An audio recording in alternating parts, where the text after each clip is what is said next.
여러분 반갑습니다. 신원수입니다. 이제 세 번째 강의 시작하도록 하겠습니다. 우리 첫 번째 강의와 두 번째 강의에서 경제성의 원리 여러분 기억나시죠? 자, 이제 의미 전달의 원리를 배워보도록 할게요. 우리 첫 번째 시간에 제가 잠깐 말씀을 드렸지만 고기배와 고기배 기억나시죠? 그쵸? 경제성의 원리 뭐 예를 들면 자음동어 같은 경우에 대표적으로 뭐 신라를 신라로 발음하는 것들 뭐 이런 것들 전부 다 발음하기 편하게끔 뭐 굳이 미다지 전부 다 마찬가지지 않습니까? 자, 그럼에도 불구하고 발음을 편하게 하면 좋기는 하지만 그럼으로써 의미의 어떤 혼동, 즉 바꾸어서 이야기하면 발음이 불편함에도 불구하고 의미를 조금 더 명확하게 우리가 파악을 해야 되는 경우나 아니면 어원이 있죠. 이러한 어떤 그 어휘의 어원들을 파악하기 위해서 또는 밝히기 위해서 밝혀졌기 위해서 된소리나 사이소리 현상 여러분 우리 자 그러면 보도록 하겠습니다. 첫 번째 된소리 현상 먼저 볼게요. 필연적 현상이라고 이야기를 하는데 조건은 두 가지입니다. 이 두 가지 조건이 정확하게 맞아떨어지기만 하면 반드시 일어나는 현상이에요. 자, 여러분 이 두 가지 조건은 뭐냐면요. 첫 번째 두 개의 안울림 예사소리가 만났을 때 여러분들 우리 1교시에서 1강에서 기억나시죠? 안울림 예사소리. 자, 그리고 끝자리가 니은 미음인 용언 어간에 여러분들 끝자리가 그러니까 종성이죠. 받침이 니은 받침 미음 받침인 용언 어간에 예사소리로 시작되는 어미가 이어질 때 예사소리 기역, 디귿, 비읍, 시옷, 지읒이 무엇으로 경음화되어 쌍기역 그리고 쌍디귿, 쌍비읍, 쌍시옷, 쌍지읒과 같은 된소리로 발음되는 현상을 우리가 된소리 현상이라고 이야기를 합니다. 자, 그러면 어떠한 용례들이 있는지 한번 규칙하고 보도록 할게요. 자, 여러분 첫 번째 규칙 안울림 예사소리끼리 만났을 때예요. 자, 보죠. 두 개의 안울림 예사소리가 만났을 때 뒤에 예사소리가 된소리로 바뀌는 현상. 여러분 이렇게 기억을 해두세요. 두 개의 안울림 소리. 예를 들면 이런 것들이죠. 기역과 기역 또는 디귿과 디귿. 여러분 근데 기역과 기역이란 건 만나면 어떻게 돼요? 쌍기역이 될 수 있죠. 이런 것들을 말하는 거예요. 즉 다시 말하면 안울림 소리끼리 충돌하면 아프죠. 그래서 화가 난 거예요. 자, 이렇게 여러분 뉘앙스를 조금 기억을 해두시고요. 그래서 국밥 그리고 책상 작다 닫지 입고 자 반드시 여러분들 부딪히니까 뭐가 된 겁니까? 화가 난 거죠. 그쵸? 자, 근데 여러분들 제가 왜 부딪히니까 화가 나서 충돌해서 된소리 경험화가 일어났냐라고 이런 말씀을 드렸냐면요. 이 된소리를 설명한 뒤에 다음 이제 사이소리를 제가 설명을 해드리도록 할 텐데 사이소리에서도요. 뒤에 오는 음절의 첫 번째 자음 즉 다시 말하면 초성이 경음화되는 현상이 보여요. 그래서 이 사이소리에서의 초성의 경음화 현상과 된소리에서의 초성의 두 번째 음절 초성의 어떤 그 이 경음화 현상이 어떤 게 된소리냐 또는 된소리가 아니냐를 우리가 구별하기 위해서 여러분 제가 조금 전에 부딪혔을 때 화가 나서 만들어진 소리다라고 이야기를 한 거예요. 먼저 살짝 말씀드리면 사이소리는요. 우리 여러분 1강에서 기억나시죠? 그쵸? 어떻게? 사이에 2강이었었군요. 사이에 끼어든 소리라고 했죠. 그쵸? 그래서 사이소리인 거예요. 즉 다시 말하면 충돌해서 난 소리가 아니라 똑같이 경음화된 소리가 되긴 했지만 없었던 소리가 덧나는 소리를 사이소리라고 이야기를 합니다. 자, 이 부분에 대해서 요거 끝난 다음에 바로 뒤에서 사이소리에서 또 말씀드리도록 할게요. 자, 어쨌든 본문으로 가도록 하겠습니다. 국밥 책상 작다 닫지 입고 이러한 것들. 두 번째 규칙은 자, 받침이 니은이 미음이 용언의 어간에 안울림 예사소리가 이어져 이 소리가 된소리로 바뀌는 현상. 자, 여러분들 뭐가 만난다고 했습니까? 니은 미음 용언 어간에. 여러분들 용언 우리 그 다음 강에서 이제 말씀을 드리도록 할 텐데 다음 강인지 아니면 이번 강의 마지막 정도인지는 좀 모르겠습니다. 어쨌든 그 이번 강이나 다음 강에 말씀드리도록 할 거예요. 자, 용언 여러분들 뭐가 용언이죠? 동사와 형용사. 왜 용언이라고 합니까? 모습이 변해서 용언이라고 이야기를 하는 것이죠. 어쨌건 용언의 어간에 변하지 않는 부분에 받침 니은 미음이 온대요. 뭐? 기본형이 신다라는 형태를 가지고 있는 동사죠. 받침, 니은, 마찬가지로 넘다, 동사, 어간의 미음이 왔을 때 어떻게 뒤에 있는 안 울림 예사소리가 된소리로 바뀌는 거. 자, 기본형이 감다죠? 에서 마찬가지로 네, 신다, 신지 이러한 것들이 된소리 현상이라는 거 알아두시기 바랍니다. 자, 여러분 된소리 현상 다시 한번 정리 한번 해보도록 할까요? 여러분들 무엇이다? 안 울림 예사소리가 만났을 때 충돌한 소리다. 경험화된 것이다. 자, 두 번째 무엇이다? 용언의 어간 받침이 니은과 미음인 경우에 뒤에 안 울림 예사소리와 만나서 충돌한 것이다. 이 딱 두 가지 경우입니다. 자, 봐요. 확인 문제. 된소리가 아닌 거. 두 가지죠. 안 울림 예사소리와 만났는지 아니면 용언의 어간, 니은, 미음 받침인지. 자, 보죠. 국, 수, 어, 안 울림 예사소리끼리 만났죠. 법석, 마찬가지로 안 울림 예사소리 만나서 법석으로 가면 되죠. 자, 여러분들, 밤길, 여러분들, 근데 이 밤길, 미음 받침인데요. 미음 받침이에요. 근데 있지 않습니까? 뒤에 있는 길이 길로 경험화돼서 발음이 돼요. 여러분, 그러면 이게 된소리인가요? 규정 다시 보도록 할게요. 자, 보세요. 미음 받침이긴 하지만 이게 뭐라고 했습니까? 용언의 어간이라고 했죠? 그러면 이 규정인지 봐야 되잖아요. 자, 보죠. 이 규정 맞습니까? 밤길 한번 보세요. 여러분들, 이거 용언입니까? 아니죠. 밤은 뭐예요? night, 밤, 어두운 시간. 뭐죠? 용언이 아니라 명사 체언이죠. 이해되네요? 답 몇 번? 선택지 3번이 되겠습니다. 자, 봐요. 몹시, 색시, 전부 다 어떻습니까? 안 울린 자음끼리 충돌해서 경험화되었죠. 따라서 선택지 3번이 답이 되겠습니다. 자, 그러면 다음 사이소리 현상을 보도록 할게요. 자, 의미 전달의 원리 두 번째 사이소리 현상. 사이소리 현상에서 어려운 거는 뭐냐면요. 조금 전에 말씀드렸듯이 경음화되는 지점이 된소리와 혼동이 된다는 거. 이것 빼고 나머지 사이소리 규정이 3개입니다. 나머지 2개는 쉬워요. 근데 중요한 게 뭐냐면요. 사이소리는 이게 중요한 거야. 이름이 뭐라고? 사이. 끼어든 소리예요. 없었던 게 나는 소리입니다. 마찬가지로 경음화된 소리가 된다고 하더라도 그게 무엇이다? 된 소리는 부딪혀 나거나 용언의 어간에서 나지만 사이소리는 어떻다? 그것과 관계없이 뭐? 끼어든 소리? 자, 두 번째 정제 조건 뭐냐면요. 모든 사이소리는 합성어에서만 이루어져요. 선생님, 그러면 된 소리는 합성어에서 안 납니까? 된 소리에서의 경험하는? 아니요. 나요. 나기도 하지만 된 소리에서의 경험하는요. 여러분, 조금 전에 예를 다시 한번 볼까요? 자, 보시면 국수 한번 보세요. 책상 또는 국수가 아니라 국밥, 책상 보시면 자, 봐봐. 국밥, 책상 전부 다 뭐예요? 합성어들이죠. 근데 어떻습니까? 끼어든 소리가 아니라 어때요? 제가 여러분 아까 말씀드렸죠? 뭐 했다고 했습니까? 부딪혀서 반드시 일어날 수밖에 없는 거예요. 부딪히면 화난다고 했잖아요. 그쵸? 그래서 필연적 현상이고 이건 된 소리예요. 사이소리는 어떻다? 합성어 중에 사이소리는 합성어이기도 하지만 뭐? 이런 게 없는 거예요. 부딪히지 않았음에도 불구하고 뒤에 뒤 음절이 초성이 경험화되는 것. 자, 그럼 뭐죠? 사이소리 현상. 두 개의 형태소가 결합하여 합성어가 될 때 앞말이 끝소리가 울림소리이고 뒷말이 첫소리가 안 울린 예사소리이면 뒤 예사소리가 된소리를 변하는 현상이 놓여 있습니다. 이것이 바로 합성어, 사이소리 두 번째 규정. 자, 이 두 번째 규정은 쉽습니다.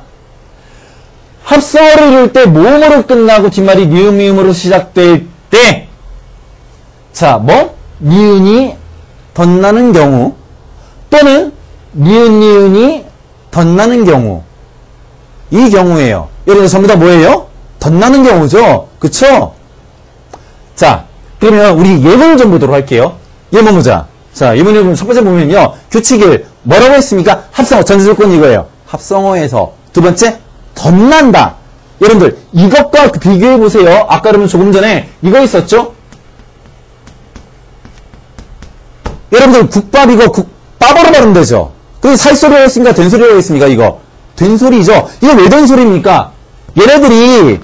얘네들이 안 울린 미사소리끼리 결합해서 필연적으로 뒤에 오는 첫 자음이 경험화될 수밖에 없는 것이죠. 합성임에도 불구하고. 그쵸? 자, 근데 여러분 이 규정을 보시면요. 이 예문들을 보시면 조금 달라요. 자, 보죠. 전제는 합성어입니다. 보세요. 합성어죠. 근데 여러분 이걸 봐봐. 이거 보면 어때요? 뒤에 안 울린 미사소리죠. 근데 앞에 어떻습니까? 울림소리예요. 울림소리. 즉 다시 말하면 여기에 받침이 없음에도 불구하고 즉 다시 말하면 이런 식으로 충돌하는 안 울린 자음이 없음에도 불구하고 어떻게? 끼어든 어떤 음가에 의해서 뒤에 오는 첫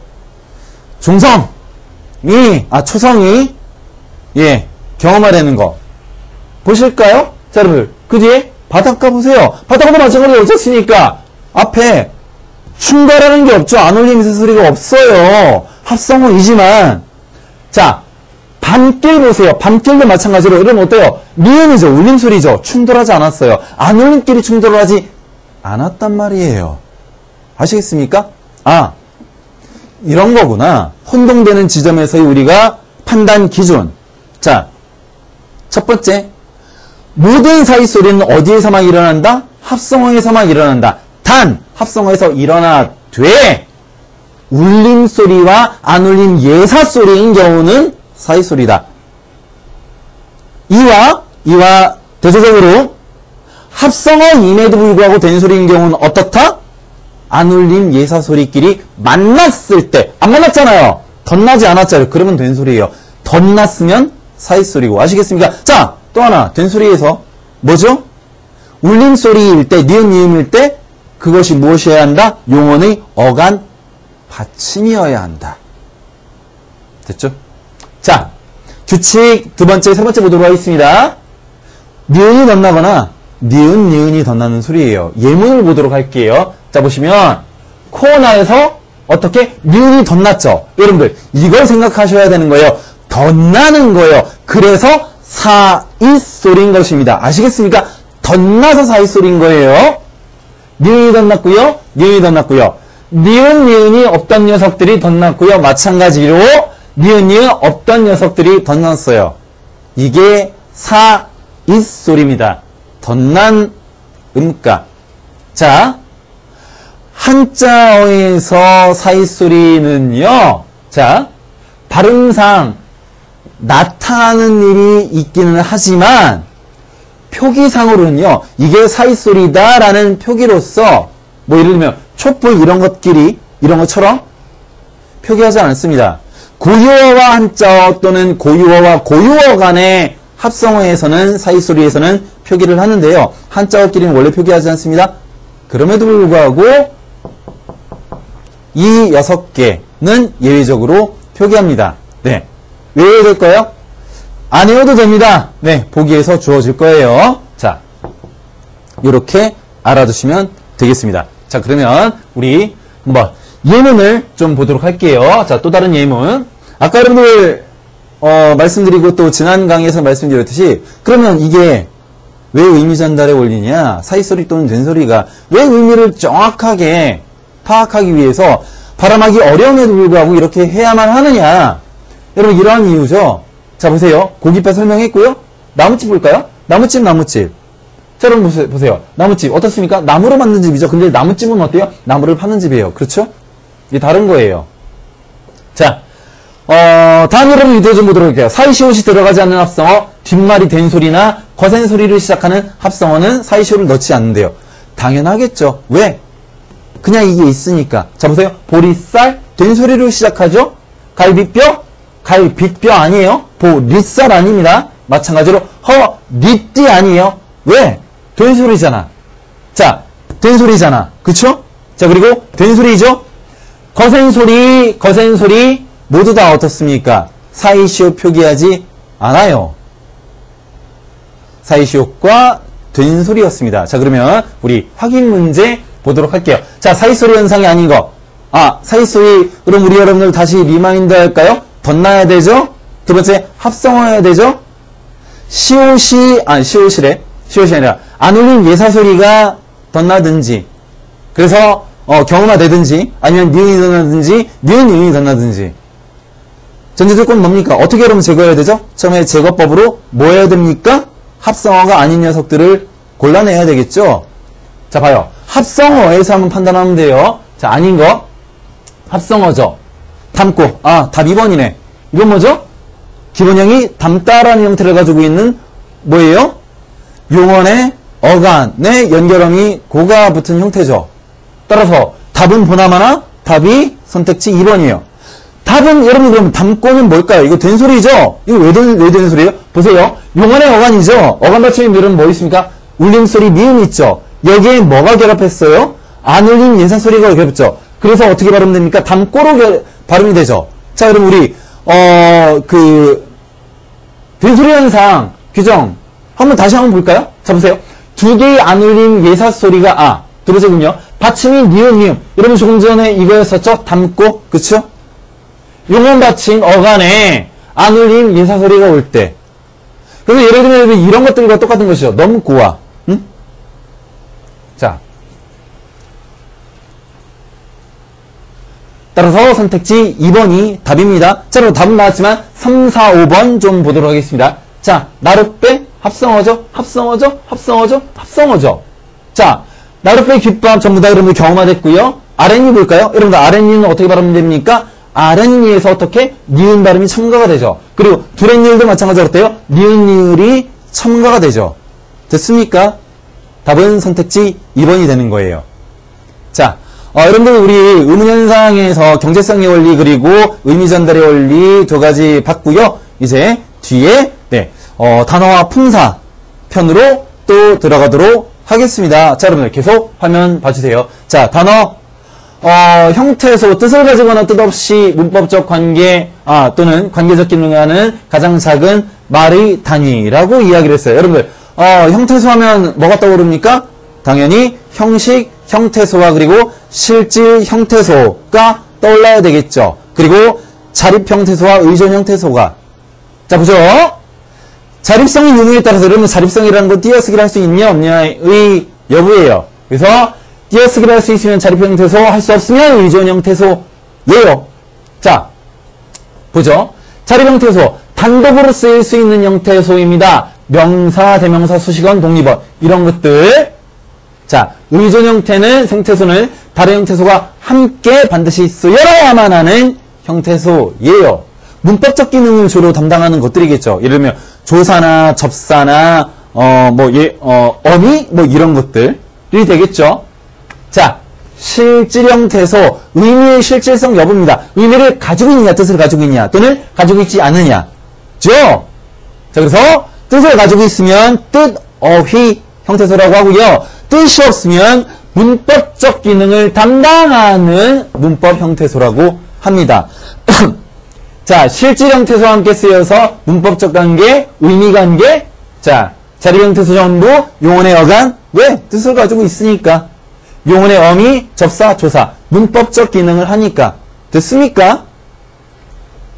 자, 다음, 여러분들 확인 문제 보도록 하겠습니다. 기억니은에 대한 형태소의 명칭이 잘못된 것을 고르시오라고 이야기를 했군요. 자, 여러분 볼까요? 의미의 실질성 여부에 따라서 실질, 형식 또는 자립성 띄어쓰기를 할 수 있느냐, 즉 다시 말하면 단독으로 쓸 수 있느냐의 여부에 따라서 자립 형태소와 그리고 의존 형태소로 나눌 수가 있는 것이죠. 자, 볼까요? 기억 볼까요? 생각이 여러분 이거 뭡니까? 조사죠? 뜻 없죠? 자, 자립 안 되죠? 따라서 의존 형태소이자 뭡니까? 형식 형태소이죠. 이거 맞아요? 이번 볼까요? 있는 여러분 있다죠. 용언의 어간이네요.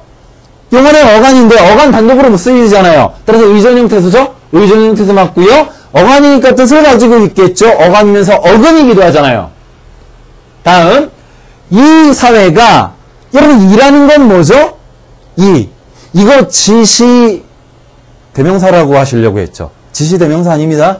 지시 관용사입니다. 여러분 지시 대명사는요 홀로 단독으로 존재합니다. 이것저것 그것. 그러나 여러분들 이것저것 그것이 아닌 그냥 이 그 저 같은 것들은 어때요? 뒤에 오는 사회라는 명사 체언을 꾸며주죠. 이거를 이렇게 수식하는 거예요. 그래서 이거는 지시하긴 하되 관형사예요. 체언을 꾸며주는 앞에서 뒤로. 자, 자립하죠? 그리고 의미 실질성 가지고 있죠? 자립형태소, 실질형태소. 자립형태소 맞죠? 답 3번. 답은 나왔습니다만 리을 미음 검증하도록 하겠습니다. 자, 리을 보시면 진정으로. 아, 여러분들 이거 뭐죠? 조사죠? 부사적 조사죠? 자, 보죠. 자립형태소 있습니까? 없습니까? 없죠? 뜻 있어요? 없죠? 의존형태소, 형식형태소. 맞죠? 자, 미음 보도록 하겠습니다. 사회 명사군요. 자, 자립 가능하죠? 그리고 어떻습니까? 뜻도 가지고 있죠. 그래서 자립형태소 그리고 실질 형태소군요. 답은 3번이 되겠습니다. 자, 그러면 다음 단어의 종류를 볼까요? 여러분들 우리 실질형태소와 형식형태소 그리고 자립형태소, 의존형태소를 이야기했으면 단일어와 복합어에 대해서 그리고 특히 복합어에서 파생어와 합성어에 대해서 이야기를 안 하고 넘어갈 수가 없죠. 자, 단일어, 하나의 어근으로 이루어진 거, 복합어, 둘 이상의 어근과 접사가 결합해서 이루어진 거. 여러분들, 복합어에도 두 가지가 있죠. 합성어와 파생어. 합성어 뭡니까? 의미의, 즉, 다시 말하면 뜻의 실질성을 가지고 있는 어근과 어근의 결합은 합성어고요. 뜻이 없는 접두사 또는 접미사와 뜻이 있는 어근이 결합한 것을 우리가 파생어라고 이야기를 하죠. 자, 그러면 볼게요. 파생어, 뭐 단일어는 볼 필요 없을 것 같고 여러분들이 예문 보세요. 자, 파생어, 어근과 뜻이 없는 접사와의 결합. 보죠? 실질, 형식의 결합입니다. 자, 그러면 뭐예요? 맨발, 형식, 실질, 접두사, 어근. 자, 새파랗다, 접두사, 어근. 개살구, 뜻 없죠? 어근이죠? 사냥꾼, 자, 어근이고요. 뜻 없죠? 합성어 볼까요? 모두 뜻을 가지고 있어요. 이런 것들이죠. 밤나무, 어근. 열었다, 열고 닫다, 어근. 김밥, 김과 밥, 어근. 됐습니까? 파생어, 합성어. 간단하죠? 여러분들 이거 모두 다 중학교 수준의 문법적인 기초 지식들입니다. 자, 다음.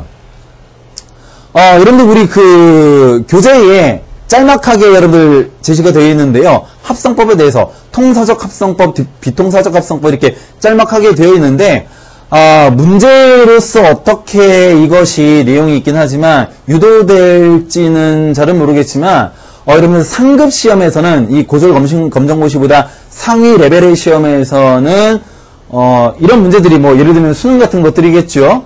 뭐 모의고사나 이런 것들에서는 나기는 하는데요. 이게 어렵게 나요. 근데 우리 시험에서는 그런 수준까지는 나지는 않겠고요. 그냥 간단하게 여러분들이 원리만 알아두시면 되겠습니다. 자, 여러분들 통사적 합성법과 비통사적 합성법은 뭐냐면요. 통사라는 건요. 우리말의 어떤 그 언어적 습관, 문장 구조를 말하는 것이고요. 비통사라는 건 그것에서 벗어나는 거예요. 여러분들 통사라는 건 뭐냐면요. 하나의 단어가 두 개의 어떤 그 이 형태소가 만나서 하나의 단어를 이룰 때 예를 들면 여러분 이런 것들이죠. 국밥, 국과 밥, 명사 굉장히 잘 어울리죠. 이런 것들이에요. 그리고 여러분들 또 다른 것들은 뭐냐면요. 수식관계. 그러니까 예를 들면 하늘이 파랗다라는 그런 어떤 그 이 내용을 진술할 때 하늘은 뭐예요? 체언, 명사죠. 파랗다는 뭡니까? 이거 수식어죠. 그래서 하늘이 파랗다가 아니라 파란 하늘이라고 해서 이런 식으로 굉장히 어울리죠. 뭐 반대도 마찬가지예요. 서술관계, 하늘이 파랗다 이런 것들. 이러한 자연스러운 것들을 우리가 통사적인, 즉 수식관계라든지 서술관계라든지 아니면 명사끼리의 결합이라든지 이런 것들을 통사적 합성법이라고 이야기를 하고요. 이것으로부터 벗어나는, 즉 흔히 우리말의 어떤 문장 구조와는 다른 것들, 이걸 비통사적이라고 이야기해요. 자, 그럼 볼까요? 예문 보도록 하겠습니다. 새로운 해. 자, 여러분들 작은 형. 전부대로 뭐예요? 수식관계들이죠. 돌다리 이런 것들, 길바닥 전부 다 뭐예요? 명사끼리 결합이죠. 이런 건 전부 다 어울린다는 이야기예요. 수식관계, 서술관계, 그리고 명사끼리 결합. 비통사적 합성어 그리고 두 번째 일반적인 어술 주어 서술어, 목적어 서술어, 그리고 부사어 서술어, 본용언, 보조용언. 자, 주어 서술어 힘이 들다, 재미가 나다 이런 것들. 철이 들다, 정이 들다, 낯이 설다, 형편이 없다, 배가 부르다. 자, 본을 갖다 힘을 쓰다, 장가를 들다, 애를 쓰다 이런 것들. 앞에 서다, 가로로 모이다, 앞에 세우다, 뒤에 서다. 자, 돌아서 용언, 돌다, 가다. 동사, 알다, 보다, 용언. 자, 찾다, 보다, 승이다, 들다. 모두 용언끼리의 결합. 자, 이런 것들이 통사적 합성법이고요. 자, 오늘 비통사적 합성법 좀 보도록 할게요. 이런 것에서부터 벗어나는 거예요. 뭐가 있는 거냐면 굉장히 우리 언어 습관 속에서 많이 사용되고 있음에도 불구하고 뜯어보면 어색한 것들이에요. 여러분 이런 것들이죠. 용언의 어간은 명사의 결합. 여러분 한번 봐보세요. 이렇게 나눠야 되겠죠. 여러분 이거 한번 분석 한번 해볼까요? 들 것만. 자, 들 것은 여러분 어떻게 분석할 수 있습니까? 자, 기본형이 들다라는 형태를 가지고 있는 뭐예요? 동사의 어간이죠. 여기에 뭐가 붙은 거예요? 것이 붙은 거죠. 명사가. 자, 근데 여러분들 우리 들다라는 이 동사는요. 어미 다가 탈락하고 어떻게 활용합니까? 고지, 은이. 그죠? 들고, 들지, 들어, 들으니. 이렇게 하지 않습니까? 아, 드니? 이렇게 하지 않습니까? 근데 어미가 붙은 게 아니라 뭐가 붙었어요? 어간에. 그냥 직접 명사가 붙어버렸어요. 이런 것들이 우리 없어요. 근데 어떻게? 굳어진 표현들. 출처를 알 수 없이. 자, 부사와 명사. 여러분들 부사와 명사는 결합할 수 있을까요? 원래 없어요. 수식관계도 안 돼요. 관용사가 명사 수식하지 부사는 명사 수식하지 않습니다. 영어도 똑같죠? 여러분들 이런 것들이죠. 부사, 매우 부사죠. 부사 뭐 수식해요? 용언 수식하죠. 동사나 형용사. 봐요. 매우 빨리 달린다 라고 했을 때 매우는 뭘 수식해요? 빨리. 또는 매우 빠르다라고 하면 매우는 빠르다를 수식하는 거예요. 그렇지 않습니까? 자, 근데 예를 들어서 매우 빨리 달리는 자전거라고 했을 때 매우 자전거. 이게 됩니까? 안 되죠. 근데 여러분들 이런 것들 부슬부슬 내리는 비, 그리고 산들산들 부는 바람, 출렁대는, 전부 다 부사들과 뭐하고 결합한 거예요? 명사, 안 어울리는 것들이. 그게 비통사적인 거예요.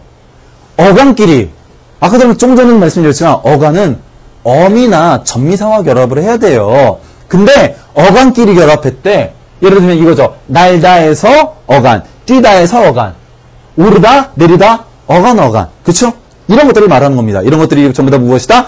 비통사적 합성어라는 거 아시겠습니까? 어색한 거예요. 그러니까 통사적 합성어는 이거예요. 우리말 어순, 주, 목, 술, 주술 또는 목술 또는 명사끼리의 수식관계, 서술관계 안 어울리잖아요.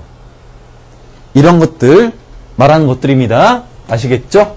자, 합성된 단어와 구가 어떤 차이가 있냐면요. 의미의 차이가 있습니다. 자, 여러분들 다른 내용들을 여러분들이 화면을 통해서 보시고요. 이것만 설명해 드리도록 할게요. 여러분들 합성어 작은 형하고요. 여러분들 작은 형 띄어쓰기가 돼 있죠? 어떤 차이가 있는지 좀 보도록 할게요.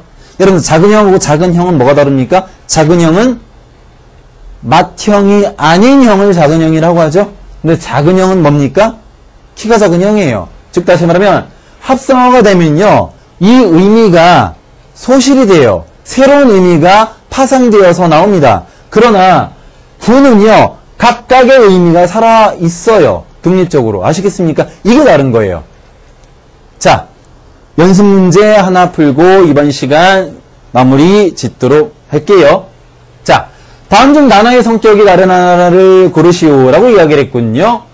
선택지 1번부터 보도록 할게요. 열쇠, 덧니, 일꾼, 들장미, 진, 누르다 라고 되어 있군요. 여러분들 열쇠는 뭐죠? 여는 쇠죠. 덧니는 뭡니까? 덧나는 이죠. 근데 여는 쇠는 여러분들 이거 어떤 조어 방식으로 어휘가 구성이 되어 있는 거죠? 열다, 쇠, 실질, 실질. 두 번째, 여러분들 덧니는 어떻게 된 거죠? 덧니는 이 어근 있죠? 덧은 뭐예요? 접두사죠? 형식 형태소죠? 여러분들 이 덧이라는 것이 의미, 실질성 가지고 있습니까? 덧 덧 하나만 딱 써보세요. 의미 실현돼요? 안 되죠? 의미 없어요. 형식이에요. 그쵸? 합성어, 파생어. 나머지 것들 보면 여러분들 둘 중에 하나가 답이 나오겠네요. 자, 볼까요? 일꾼, 여러분들. 일꾼은 뭡니까? 이거, 일, 그리고 꾼, 전미사죠. 그쵸? 전미사예요. 그러면 답이 뭐예요? 1번이겠네요. 자, 그런 거 볼까? 선택적으로 보도록 할게요. 칡 누르다, 누르다, 칡. 이거 접두사죠. 칡은 뜻 없어요. 들장미. 아, 이거 고민된다. 들에 피는 장미인가? 아니요. 여러분들 잘 알아두세요. 재미있는 어휘입니다. 들장미는요. 들에 피는 장미, 들장미. 여러분들 그런 의미가 아니고요. 들이라는 건요. 치연과 결합했을 때 접두사입니다. 결합했을 때 야생의라는 뜻이 실현되는, 결합했을 때 실현되는 접두사예요. 파생어입니다. 따라서 답은 선택지 1번 열쇠가 답입니다. 자, 여러분들 우리 이번 강의에서 음음현상, 음음연동에서 여러분 우리 된소리와 사이소리 기억나시죠? 그쵸? 했고요. 그리고 여러분들 그 단어, 형태소, 그리고 파생어와 합성어, 그리고 합성법, 통사적 합성법과 그리고 비통사적 합성법에 대해서 이야기를 했습니다.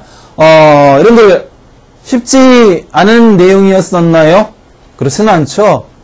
특히 이 파생어와 합성어 같은 경우에는 우리 여러분 중학교 수준의 문법이고요. 된소리와 사이소리도 마찬가지입니다.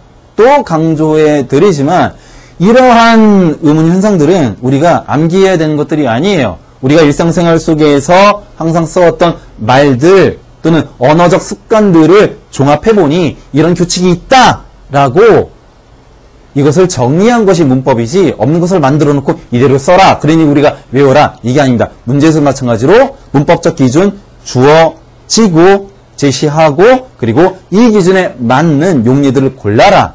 어렵지 않습니다. 자, 그러면 다음 강의에서 만나도록 하겠습니다. 수고하셨습니다.